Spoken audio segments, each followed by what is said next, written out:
Assalamualaikum warahmatullahi wabarakatuh. Perkenalkan, nama saya Cevo Alfian Abu Bakar dengan nomor induk mahasiswa 62114200062. Di sini saya akan mempresentasikan tentang proses kimia kontraksi otot rangka. Tulang dan otot merupakan komponen-komponen yang menyusun sehingga bisa mempunyai fungsi secara maksimal. Tanpa menggunakan komponen tersebut, pastinya kita tidak akan bisa melakukan gerakan-gerakan ataupun beraktivitas normal sehari-hari seperti sekarang ini. Untuk itu, perlu mengetahui bagaimana sebenarnya cara kerja otot yang ada di dalam tubuh kita. Pada kesempatan kali ini, saya akan membahas topik menarik mengenai kontraksi otot. Adapun mekanisme kerja otot itu sendiri memiliki mekanisme khusus untuk berkontraksi, dan kontraksi pada otot tersebut biasanya akan menimbulkan terjadinya banyak gerakan. Apakah kalian pernah merasakan hal seperti ini, dan juga bagaimana proses terjadinya kontraksi otot tersebut? Pada umumnya, otot mulai berkontraksi apabila terkena suatu rangsangan. Adapun kontraksi otot tersebut biasanya disebut dengan nama model pergeseran filamen atau sliding filament mode. Adapun proses terjadinya kontraksi otot tersebut adalah sebagai berikut. Kontraksi otot diawali dengan adanya impuls syaraf. Pada saat datangnya impuls syaraf, hubungan antara sistem saraf pada manusia dan serabut otot yang dipenuhi oleh asetat. Proses yang kedua setelah asetilkolin ini akan membereskan ion-ion kalsium atau Ca2 ke serabut otot.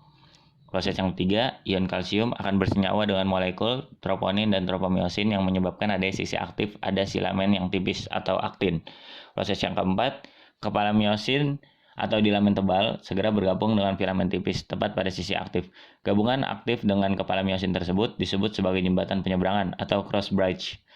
Setelah terbentuk jembatan penyeberangan tersebut, kemudian akan membebaskan sejumlah energi dan akan mengirimkan energi tersebut ke arah filamen tipis. Proses inilah yang menyebabkan filamen tipis tersebut mengerut. Secara keseluruhan, sarkomer ikut mengerut yang mengakibatkan otot pun ikut berkerut. Kemudian, kepala myosin tersebut akan lepas dari filamen tipis. Itulah yang membuat terjadinya kontraksi otot. Ketika bagian-bagian dari sel otot sedang dalam kondisi istirahat atau relaksasi, maka tempat yang digunakan untuk mengikat myosin pada bagian filamen yang halus akan dihambat oleh suatu protein regular yang bernama tropomyosin. Pada protein regulator lainnya, yakni troponin yang bersifat kompleks, akan melakukan pengontrolan di posisi tropomyosin yang ada pada bagian filamen halus tersebut. Agar bagian sel pada otot dapat mengalami kontraksi, maka tempat yang digunakan untuk proses pengikatan myosin di bagian aktin wajib terbuka. Tempat yang digunakan untuk proses pengikatan di aktin bisa terbuka ketika ion kalsium melakukan pengikatan troponin yang akan mengubah suatu interaksi di antara bagian troponin dan juga tropomyosin. Demikian presentasi dari saya, kurang lebihnya mohon maaf. Wassalamualaikum warahmatullahi wabarakatuh.